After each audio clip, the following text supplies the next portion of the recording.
Hello and welcome to episode 156 of Public Interest Podcast with your host, Jordan Cooper, where we interview politicians, activists, advocates, and others who seek to improve the state of the world. We're here today with Dr. Atul Grover, the Executive Vice President at the Association for American Medical Colleges, or AAMC, the former Chief Public Policy Officer and former Chief Advocacy Officer at AAMC, the former Chief Medical Officer at the Health Resources and Services Administration's Center for Workforce Studies, also known as HRSA, and Atul is currently an adjunct professor at the Johns Hopkins Bloomberg School of Public Health and the George Washington University School of Medicine. Atul, thank you for joining us. How are you doing today? Great. Thanks, Jordan. Excellent. The first question I'd like to pose to you is, what are you currently doing or what have you ever done to advance the public interest and why? Yeah, and so I think in your category of people to interview, I'm the and others. At the Association of American Medical Colleges, we represent the 147 medical schools of the United States, the grant MDs, and about 400 major teaching hospitals and health systems. So they're kind of your household names. If you look down the street here where we are, it's Howard and Hopkins and Maryland, GW, Georgetown, but also places like Hospital Center that are big training programs. We do a predominant amount of the training of the next generation of the healthcare workforce of the United States. That's not just physicians, it's nurses, allied health professionals, social workers, pharmacists. We also do a majority of the funded research outside of the NIH that the NIH funds, so what we call extramurally funded research. That actually gets carried out at the nation's universities and academic medical centers. And then we provide some very unique clinical care. We're large. We have a large footprint. We care for anywhere between 20 and 25% of all the clinical care in the country. And we provide almost 100%. And just these are 400 health systems out of the, say, 5,000 acute care hospitals, or about 5 or 6% of all the institutions. But again, we're large, and we do the stuff that others can't or won't do. So in terms of the clinical care arena, every time you see a tornado, a human-created mass violence incident, a natural one, we're the ones that are there when things are at their worst, we're at our best. So AAMC represents only 5% of hospitals, but perhaps a much greater proportion of total patients and total dollars spent in the inpatient care setting. Absolutely. And so that care is also not only highly specialized, so most, not all, the level 1 trauma centers, transplants, that kind of thing. But we also are able to, because of our size and because of our missions, put money back into those services that are often, we call loss leaders in the community, those things that we know we're never going to make a margin on. So inpatient psych beds and, substance abuse clinics, geriatric psychiatry clinics, all kinds of things. A lot of the specialized care to children, particularly given through the Medicaid program, we know is a loss leader. But why would those be money-losing service lines on the one hand, and on the other hand, why would academic medical centers take on money-losing service lines, considering that healthcare is increasingly a business? And actually, has always been a business. Yeah, well, the great thing is the people that I work for in these institutions are there because they want to do these things. These things are important to them, and they're important to me, which is why I do what I do. So it's a long answer to your short question about what do I do to make the world a better place as I help the people in these institutions actually do their jobs. Now, why are they loss leaders? It's because generally, if you look at state Medicaid programs, in many cases on the hospital side, the inpatient side, the reimbursement is about the same as Medicare, maybe a couple of cents less on the dollar. So still at a loss, but not a huge loss. Right. For the physician care, for some of these other specialized services, we lose money. I believe that the states had the money. They would want to actually spend on these services for the most vulnerable in their populations, but they don't. So is it public or private health insurance companies, which we'll heretofore refer to as payers? Are they public or private payers that are setting these money-losing reimbursement rates? And then alternatively, are reimbursement rates for other services higher than the actual cost of providing the services to therefore cross-subsidize these money-losing services? So it's very unusual that the rates are set across the board. Maryland is one of those few exceptions. So with their waiver, there is a hospital payment rate, which everybody pays, whether you're talking about Medicare, Medicaid, or private payers. In every other case, it is incredibly confusing for the average person, much less anybody who does this stuff for a living, because there are charges, what physicians or hospitals charge, which no one pays except for the poor person who comes in that doesn't have insurance and doesn't know, because there's 6 layers of billing to say, hey, give me whatever lowest rate you've negotiated with a payer, whether that's Medicaid or somebody else, and don't charge me this sort of off-the-shelf, off-the-rack rate. Can an uninsured person say that and actually be granted that request? Yes.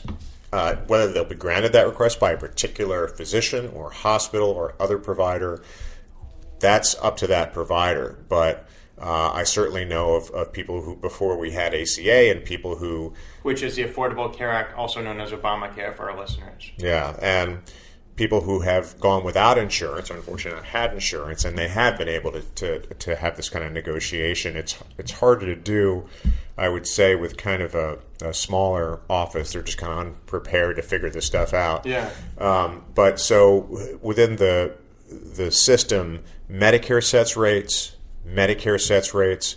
Every other rate with a private payer is negotiated between the provider and the payer. And in terms of your question about is there cross-subsidization, yes. Not necessarily between the same payer, because we tend to lose money overall on Medicare and Medicaid. But where we negotiate higher rates is with the private payers, particularly our institutions, because they are such vital providers of services that aren't available outside of their institutions. They often have to be kept within a payer network. So on this topic of pricing variance, it's curious. You've said that so first of all, the AAMC is a membership-based organization. Right. So our members are the institutions, not the people. It's the schools and the hospitals and health systems. So the institutions pay membership fees and become part of the AAMC. You represent them and try to advocate. And one of the things that membership gives to these member organizations is advocacy efforts, especially on the federal level.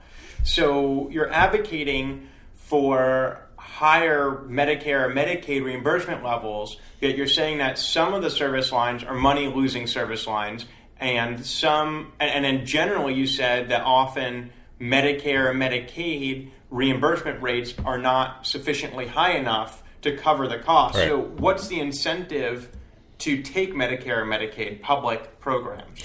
Well, if you look at economic theory and sort of why organizations or people do things, there's sort of that, our friend Jerry Anderson taught me this. Is a professor at the Johns Hopkins School of Public Health. Health economist. If you look at something like the motivation of profit maximization, it's not us. We're not a for-profit firm. We have no residual claimant. We do not have shareholders. These are organizations that are operating for the public good. They don't keep their profits. They don't distribute them to shareholders. They put them back into research, teaching, and clinical care. That's why we do what we do. That's why we're there. That's why we attract people.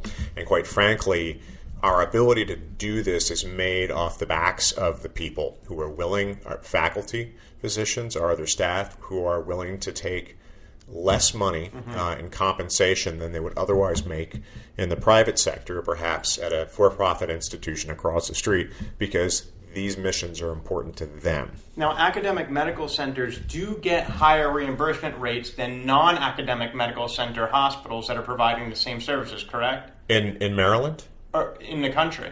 Well, they're outside of the reimbursement, the straight reimbursement. We've created add-on payments for policy reasons. Let's talk about the Medicare system here and keep it to that, because that's uniform and it's national.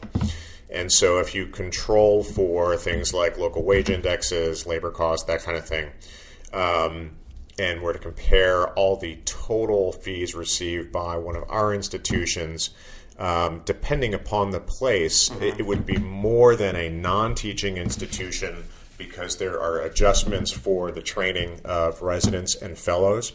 There are proxies, adjustments for the treatment of higher severity illness and the maintenance of those standby services. Right. And then there are other adjustments that are made, like outlier payments, which essentially are those people who, in the vernacular, are train wrecks, and they end up being way outside the normal diagnosis system, where they come in with, a simple trauma, but it's really a very complicated trauma. They might stay several weeks or months, and so those bills can reach into the millions of dollars. We're not actually reimbursed that. What we're given is an adjustment to say, okay, we know you've taken care of so many of those types of patients. Right. But there's also rural adjustments, right? So before we get to the rural, just to recapitulate, it's pretty complicated for some of our non-healthcare listeners. So basically we're saying that Medicare reimbursements to hospitals that are academic medical centers are slightly higher or just higher to varying degrees because of, one,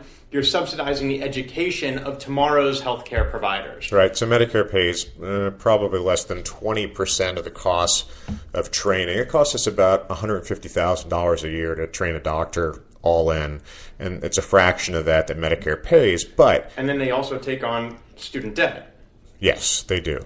So the medical resident who's trying to become a physician will take on student debt. The Medicare reimbursement rates are higher, you said, covering 20% of that cost. How much does tuition cover? Well, remember, in a residency, they're not paying tuition. We're paying them a stipend and benefits. So, but, you're talking about, I believe the last time I looked, the average stipend for a first-year resident, or what we used to call an intern, is about $48,000 or $49,000 a year. So, and they may be, if they were a full-time attending physician, they may be making $200,000 a year. So there's kind of $150,000 almost contribution that the student is kind of in a way making by foregoing that salary increase.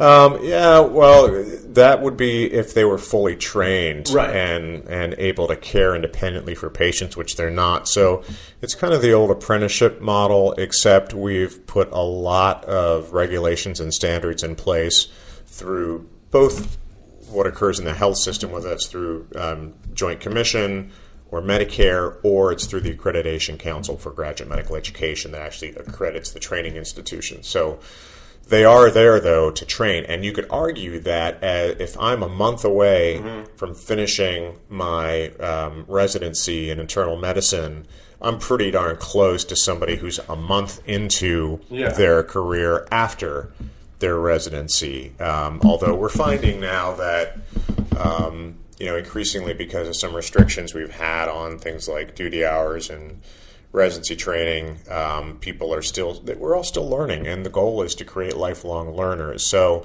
it's a question of levels of experience, and I think the doc that's making $200,000 in our institutions could probably walk across town and make $240,000. So, a lot of this is really those faculty that are willing to, because the missions are important to them, and they're again, it may not be that their sole motivation is profit maximization. They may really enjoy teaching and say, I want to be there. Now, you also said that the academic medical centers attract some of the sickest individuals in the community, and that may be because in an academic medical center, you support research and you support niche specialization areas, and through large patient volumes, you'll have a higher proportion of individuals with that particular condition, therefore providing the volume that leads to the expertise, and therefore, again, perpetuates that cycle by attracting more individuals from around the world, as in the case of some institutions you named previously, and therefore, by having those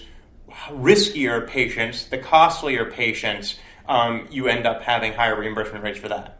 Absolutely, because we just take care of, and if you look at Medicare data, something called the Case Mix Index, which measures roughly how severely ill your patients are, ours are always 20-25% higher. And moreover, we also get a lot of transfers in. So think about us being the safety net not only for the community, but the safety net for other providers. So when someone does really poorly outside of our institutions, they get sent to us. And you said there was another criteria that led to higher Medicare reimbursement rates for academic medical centers? Well, I'm just saying that there's different. These are policy payments that are Medicare decided a long time ago they wanted to support certain things. One of which is training institutions. They truly believed that the quality of care was higher in teaching hospitals, and they thought it was important that Medicare beneficiaries have access to these places. Similarly, there are rural adjustments made because you want to make sure that those beneficiaries that are living in rural areas can go to that small hospital. And there's even whole other categories of hospitals that are paid in an entirely different way because they are so small and so critical to a community. So these are all policy payments we make within the system because these things are important to Medicare and Medicare beneficiaries. This issue of highly specialized care and the volume necessary to do a good job in caring for those patients is exactly why we have the clinical partnership we've had with the VA for 70 years. The VA is? The Veterans Administration healthcare system. And if you look at the VAs, we have a 70-year connection of having formal relationships with these priority partners of academic medical centers. So down here in D.C., Hospital Center, GW, Georgetown, have a relationship with them. They send trainees over there, it's patients over there. Where I trained at University of California, San Francisco, again, critical relationship. All of the faculty over there were faculty at the university, even though they were based at the VA. And one of the reasons we do this is because the VA simply cannot build up the transplant infrastructure, care for LVADs and highly complex cardiac care, other care. And so the academic partner makes sure that when those veterans come in and have those illnesses, our faculty are there to care for them or they're sent over to our institutions. And so it's a perfect example of this issue where, volume is really key to excellence. So you sometimes are a contributor to blogs on health affairs and the Wall Street Journal's websites. Now, on one of these you recently posted a blog about CMS star ratings. There are 5 stars. 1 is poor performance. 5 stars means a hospital is exemplary. And you made a posting about how the star system may not be as transparent and as accurate as CMS hopes it would be. I'm asking this question as a follow-up to the case mix, which for our listeners is on the topic of academic medical centers attracting the sicker patients. Why is it, that there is this star rating system with the Centers for Medicare and Medicaid Services, which again is the federal agency that manages Medicare and Medicaid, and why is it so flawed? So the star rating exists, I think, for a good intent, which is to give consumers, patients, better information about the places that they're choosing.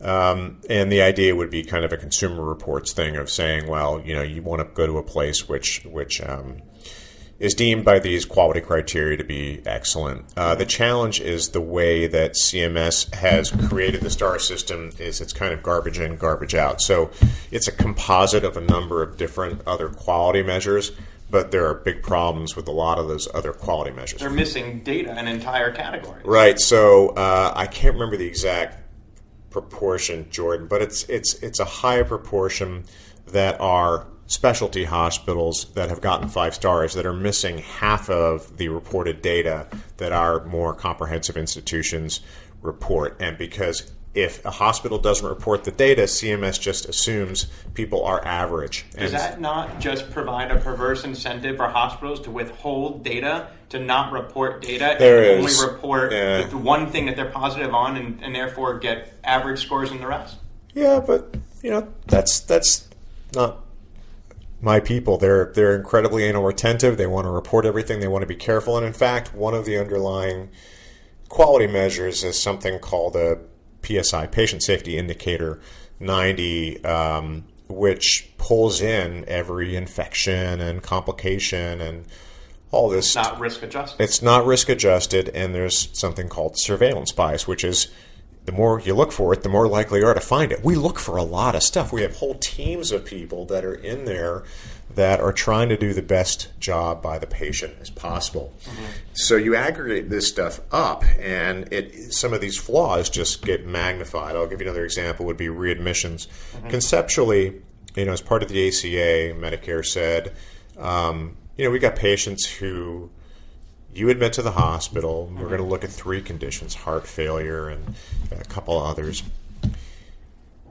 if I discharge those patients as a hospital and they come back in 2 days, why should we pay you again for another hospitalization at the same rate we paid you for the first one? Isn't there some responsibility? Conceptually, that's something that most people get on board with. Absolutely reasonable. One of the challenges is that there's the readmissions period goes for 30 days. So a lot can happen in 30 days, and most of the literature that's come out since 2010, when the law was passed and then implemented a couple of years later, shows that the clinical relationship to readmission for things like, did they see the doctor, did you do X, Y, and Z in terms of processes, far less related to readmissions than, say, your social support and the zip code in which you live. And so this is, again, one of the underlying flaws, poverty, right? And it's the social determinants of health. And think about it this way. If I am discharged as a patient here in Bethesda, I have a friend over in one of the local ERs who said, I actually discharged some really sick patients because I can talk to their primary care provider or their cardiologist. I know they're going to get seen, it's 2 in the morning. I know they'll get seen at 9 a.m. I know that they have access to somebody who'll give them a ride. I know that they can pay for their medications and they have a pharmacy that'll deliver them in the middle of the night.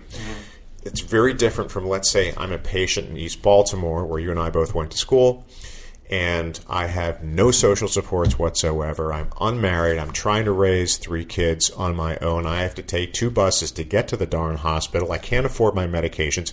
Or let's take it one step further. How do I do a home visit if my patient is homeless? How do I make sure they're taking their medications for their heart failure if they can't even take their medications for their schizophrenia? So hospitals are being penalized for the lack of an adequate social safety net in American society. Absolutely. Let's transition off that topic over to you. Dr. Atul Grover. The first thing that comes out is your title. You're a doctor. Only when you say it, not when I say it. You're a physician. It's your dad. So you went to medical school, ostensibly. Well, did you go to medical school so that you could see patients and treat patients? Why did you go to medical school? To become a doctor. By the time I got to med school, I had done, as a high school student, research at the National Cancer Institute. Kept doing that every summer for 9 years, a couple of winters thrown in as well through undergrad and medical school. And so I like science. And your dad was in medicine, right? He was in public health. He was an epidemiologist. Also trained at Hopkins, worked for the federal government, retired from the federal government so before he died. And so it was sort of, and my mom was a teacher, so I liked medicine, I liked health, I liked teaching, I liked writing. And so you have siblings? I have an older sibling. He sells insurance. Health insurance? No. Well, that's included in his portfolio. He's a small businessman, so he insures businesses. So you, of the 2 kids, ended up following more along your parents' footsteps. Yeah, I'd say so. But it's just my personal interest. He was also a much better athlete than I am. Huh. Okay, so going back to your... People are just different. Yeah. So I went to med school. I went to college as a biology major. Got very bored very fast. I just didn't like the 300-person lecture hall. Yeah. I got a little bit of, attention issues going on there. And so I much preferred smaller classes where I could interact with people. So I ended up getting a degree in creative writing. I wrote poetry. I didn't even do literature for the most part. I had to take maybe 3 pre-1800s literature classes, one of which was, I'll admit now, Shakespeare on film, and that counted. Which was great if you watch like Kurosawa's Ran, and it's just fabulous. So I went to med school thinking about getting a master's in fine arts, but then had great mentorship. You went to med school thinking you might get another degree? Yeah, actually I thought about getting that instead of med school, then maybe before med school, then maybe after med school, but then realized that the key there was just to keep writing. Do you write now? Only like technical stuff, unfortunately. It's been a while since What's the last thing you've written for fun? Oh, I keep thinking about a short story book, which is kind of a mix of clinical stories and policy stories. So I've got ideas that I've written down there. One of these days when I get a couple months off, I don't think my employer gives sabbaticals, but if they ever did, that's what I would do. But, so I thought about doing all these things. And when I went to med school, it was here in D.C., 91 to 95. So it was the middle of Clinton healthcare reform efforts. We as students got very engaged in that, had a chance to... You were in California. No, I was here for medical school at GW. Oh, okay. Residency was California after that. Which, by the way, when you go to California and you say, I want to do federal policy, they just kind of look at you funny. Like, what is it? Right. So, we just got very engaged in that. And I think the more I went through, the more I reaffirmed my love of medicine and particularly of working with patients. But still knowing that I wanted to continue those other things of writing and teaching. I've always loved to teach. And what better way to do that than academic medicine? How does your training your medical training from medical school inform your policy-making decisions? Because I know what happens when the rubber hits the road. I mean, I know what passes the laugh test and what doesn't. And so when you have things like readmissions policy and you can go to CMS's leadership and say, come on, does this make any sense to you? And then you have a deeper discussion about what it means to have disparities and, certainly understanding that you don't want to entrench disparities and try and come up with policies that allow you to handle both the provider side and the patient side, equity. And we've done that now. Unfortunately, it took legislation to do it because CMS was not particularly cooperative under the last administration around this area. And the alternative would have been, for our listeners, regulations, which they could have promulgated on their own. Right. Congress writes the law, but it's pretty vague. It says put in a readmissions program. And the secretary, they either say shall or they may consider all these factors. They said may, and socioeconomic status was one of those factors, and CMS chose not to in their rules, in their rulemaking process. So you can always go back and do that, and that's in those conversations. And often now there's been several leaders at CMS that are in fact physicians who have been terrific in actually getting this. Challenge sometimes comes down on the frontline staff of being able to convince them what it's really like and what their rules mean for patients and for providers. So basically your medical, and then obviously you went to get a PhD after you went to medical school because you just couldn't stay in school long enough. Yeah, that was, it was kind of serendipitous. I came back to Hopkins to do training in health services research and policy. Then sort of worked with, again, Professor Anderson doing health economics. And as it happened, they allowed me to take coursework, get credit for the research I was doing. The challenging part was writing a dissertation, which I, will say I give a lot of credit to people with PhDs. In a lot of ways, it's harder than it was to get an MD because it's all self-directed. For an MD, you pretty much show up, do what you're told. Make sure you learn what you're learning. Be nice to people. Be on time. Ask how you can help, and you do just fine. Yeah. So we're approaching the end of the podcast, and you clearly are a lifelong learner, having collected a variety of letters after your name. You clearly have expressed an interest in teaching and in medicine. You've explained why you feel as though the AAMC is something that suits you well, but something I'd like you to address now as we conclude this podcast is your time at AAMC or your time doing research in healthcare and in medicine. What is it that you hope you have achieved through your work to advance the public interest? Why are you so interested in improving healthcare in America? And at the end of your career, what do you hope to have accomplished? What will be your legacy after having spent your lifetime in public health? Well, depending on who's listening to the podcast, we're making America great. Again, if you think about American healthcare, the system is clunky. But we have the best healthcare providers in the world and the best, in many ways, system in the world in terms of getting people the care they need when they're very sick. We don't do so good at the beginning of life and maybe through age 64. We're getting better at it. But I think that, if you think about what makes American healthcare great, it's America's academic medical centers, right? It's where discovery and training and clinical care come together to really create that next generation of medicine and the next generation of cures. And so I think that making these institutions stronger, which hopefully I've been in a position to help do, is what makes American medicine great.